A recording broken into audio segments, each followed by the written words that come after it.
Đàm Tùng Vận xinh đẹp lộng lẫy trong buổi gặp gỡ fan hâm mộ, hình tượng mới của cô làm rung chuyển mạng xã hội. Buổi gặp gỡ fan hâm mộ hôm ấy không bắt đầu bằng sự náo nhiệt, mà bằng một khoảng chờ rất dịu. Ánh đèn trong khán phòng được hạ thấp, tiếng xì xào nhỏ dần, và khi giai điệu đầu tiên vang lên, cả không gian như cùng nín thở. Đàm Tùng Vận xuất hiện từ phía sau sân khấu, chậm rãi, nhẹ nhàng. Khoảnh khắc ấy, thời gian dường như trôi chậm lại. Cô mặc một chiếc váy xanh dương, màu xanh của bầu trời lúc sắp chạm hoàng hôn, vừa trong trẻo vừa sâu lắng. Chiếc váy không quá cầu kỳ, đường cắt đơn giản, nhưng khi cô bước ra ánh sáng, màu xanh ấy bỗng trở nên sống động, phản chiếu ánh đèn và khiến cả khán phòng dịu lại. Không phải là vẻ đẹp lộng lẫy khiến người ta choáng ngợp, mà là vẻ đẹp khiến người ta muốn nhìn lâu hơn một chút. Đàm Tùng Vận đứng trước micro, mỉm cười rất khẽ, nụ cười ấy quen thuộc, nhưng trong khoảnh khắc này lại mang một cảm giác khác, vừa hồi hộp vừa ấm áp. Cô nhìn xuống hàng ghế khán giả, nơi những gương mặt thân quen và cả những người lần đầu đến gặp cô đang dõi theo, ánh mắt đầy chờ đợi. Khi cô cất giọng hát, khán phòng lập tức lắng xuống. Giọng hát của Đàm Tùng Vận không phô trương, không cố gắng chinh phục bằng kỹ thuật, mà đi vào lòng người bằng sự chân thành. Từng câu hát vang lên mềm mại, như đang kể một câu chuyện rất riêng, câu chuyện về thời gian, về những ngày đã qua, về sự đồng hành âm thầm giữa cô và những người yêu mến mình. Chiếc váy xanh dương khẽ lay động theo từng nhịp thở, mỗi khi cô nghiêng người, ánh sáng lại đổi sắc, tạo nên cảm giác như cô đang đứng giữa một làn sóng dịu êm. Có khoảnh khắc, cô nhắm mắt lại khi hát, như thể đang lắng nghe chính cảm xúc của mình. Khoảnh khắc ấy khiến nhiều người trong khán phòng cảm thấy tim mình chậm lại, mềm đi. Fan hâm mộ không hò reo ồn ào, họ lắng nghe, có người đưa điện thoại lên ghi lại, có người chỉ lặng lẽ nhìn, sợ rằng nếu cử động mạnh, khoảnh khắc này sẽ tan biến. Trong ánh sáng xanh dịu, Đàm Tùng Vận không còn là một ngôi sao xa cách, mà giống như một người bạn rất quen, đang chia sẻ một phần cảm xúc của mình.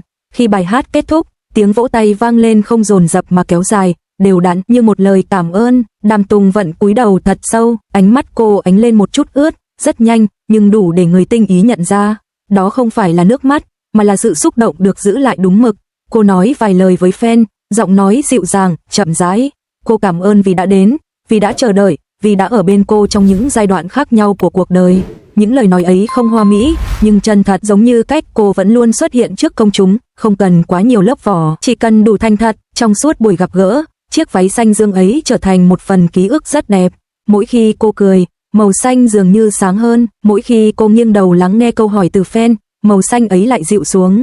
Nó không che lấp cô, mà tôn lên sự mềm mại vốn có, một vẻ đẹp trưởng thành nhưng vẫn giữ được nét trong trẻo rất riêng. Fan nhìn thấy trong buổi tối ấy không chỉ là một nghệ sĩ đứng trên sân khấu, mà là một người đã đi qua nhiều chặng đường, vẫn chọn cách đối diện với tình cảm bằng sự trân trọng.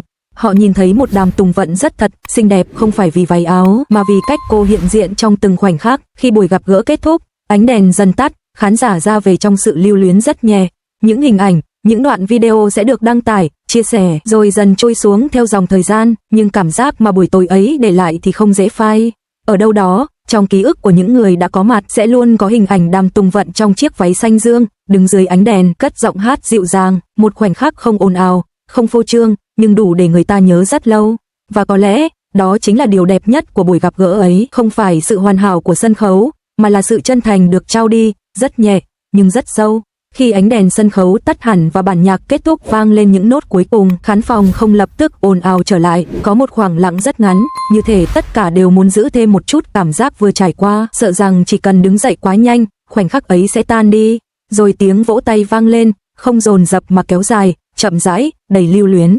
Fan đứng lên, nhiều người quay đầu nhìn sân khấu lần cuối, như để chắc chắn rằng hình ảnh Đàm Tùng Vận trong chiếc váy xanh dương ấy đã thật sự được ghi lại trong ký ức mình. Bước ra khỏi khán phòng, fan không nói quá nhiều, những câu chuyện nhỏ vang lên rất khẽ. Hôm nay cô ấy đẹp thật, giọng hát nghe rất dễ chịu, cảm giác giống như được ở gần hơn. Có người xem lại đoạn video vừa quay, ánh mắt mềm đi khi nhìn thấy nụ cười của cô trên màn hình.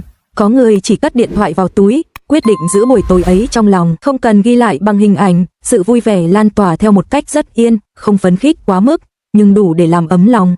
Trên mạng xã hội, những dòng chia sẻ bắt đầu xuất hiện, không phải là những lời tung hô ồn ào, mà là những câu cảm thán rất thật. Cảm ơn vì một buổi tối dịu dàng, màu xanh ấy chắc sẽ nhớ rất lâu. Hôm nay thấy cô ấy không chỉ là diễn viên, mà là một người rất gần. Fan ra về với cảm giác rằng mình vừa được nhận một điều gì đó rất riêng, dù họ đứng giữa rất nhiều người. Và có lẽ, chính sự kết nối thầm lặng ấy khiến buổi gặp gỡ trở nên đáng nhớ hơn bất kỳ lời hứa hẹn nào. Cảm xúc nội tâm của Đàm Tùng Vận sau khi rời sân khấu. Khi cánh gà khép lại phía sau, Đàm Tùng Vận dừng lại trong giây lát.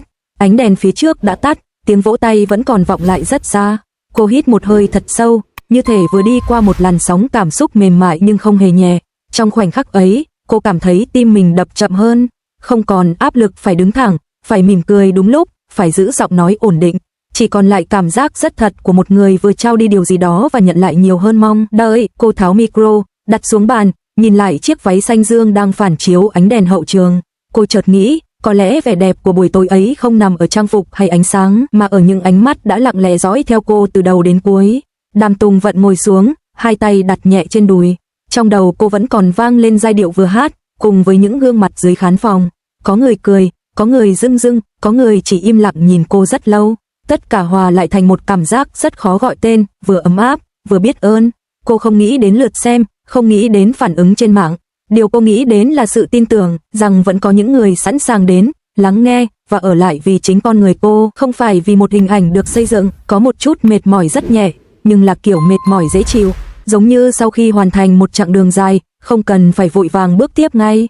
Cô cho phép mình ngồi yên thêm vài phút, để cảm xúc lắng xuống, để buổi tối ấy được đặt đúng chỗ trong lòng. Trước khi đứng dậy rời hậu trường, Đàm Tùng Vận mỉm cười rất khẽ, không hướng về ai cả, chỉ là một nụ cười dành cho chính mình, cho một buổi tối đã trôi qua thật đẹp và cho những người đã cùng cô tạo nên nó. Và khi cô bước ra khỏi không gian ấy, cảm xúc không biến mất, nó chỉ lặng lẽ theo cô, rất nhẹ, rất bền, như màu xanh dương của chiếc váy, đã hòa vào ký ức và ở lại rất lâu. Thời gian trôi đi rất chậm, nhưng cũng rất nhanh. Những buổi gặp gỡ fan rồi sẽ không còn xuất hiện dày đặc trên lịch trình, ánh đèn sân khấu cũng không còn bật lên thường xuyên như trước. Nhưng điều đó không có nghĩa là chúng biến mất, chúng chỉ lặng lẽ rời khỏi hiện tại để trở thành ký ức. Có một ngày nào đó, khi Đàm Tùng Vận ngồi trong một căn phòng yên tĩnh giữa những khoảng nghỉ hiếm hoi của cuộc sống, cô vô tình bắt gặp lại một đoạn video cũ. Ánh sáng trong video không còn sắc nét, âm thanh có thể hơi nhiễu, nhưng hình ảnh cô trong chiếc váy xanh dương, đứng trên sân khấu và mỉm cười, vẫn hiện ra rất rõ. Cô sẽ không dừng lại để xem thật lâu, chỉ vài giây thôi, đủ để trái tim khẽ trùng xuống. Không phải vì tiếc nuối, mà vì cảm giác được yêu thương đã từng rất trọn vẹn. Ở một nơi khác, trong ký ức của những người từng có mặt hôm ấy, buổi gặp gỡ cũng tồn tại theo cách rất riêng. Có thể họ không nhớ chính xác ngày tháng, không nhớ bài hát đã hát là gì, nhưng họ nhớ cảm giác của một buổi tối dịu dàng, nơi họ được nhìn thấy Đàm Tùng Vận không qua màn ảnh, mà rất gần, rất thật. Những ký ức ấy không ồn ào, chúng không cần được nhắc đi nhắc lại, chúng chỉ nằm yên ở đó, chờ đến một khoảnh khắc bất chợt nào đó trong đời để nhẹ nhàng xuất hiện, mang theo một chút ấm áp. Có lẽ, khi nghĩ về những buổi gặp gỡ ấy, người ta sẽ không nói rằng chúng hoành tráng hay đáng nhớ theo cách thường thấy. Người ta chỉ nói, hồi đó, có một buổi tối rất đẹp và như thế là đủ, bởi có những khoảnh khắc không cần phải rực rỡ để được ghi nhớ. Chúng chỉ cần chân thành và được trao đi bằng tất cả sự dịu dàng. Khi mọi thứ đã lắng xuống, khi ánh đèn sân khấu chỉ còn là ánh sáng trong trí nhớ, điều ở lại không phải là tiếng vỗ tay, cũng không phải là hình ảnh lấp lánh, mà là một cảm giác rất yên, rằng đã từng có những buổi gặp gỡ, đã từng có những bài hát, đã từng có những ánh nhìn chân thành, và tất cả, dù trôi qua, vẫn ở lại rất nhẹ, rất lâu.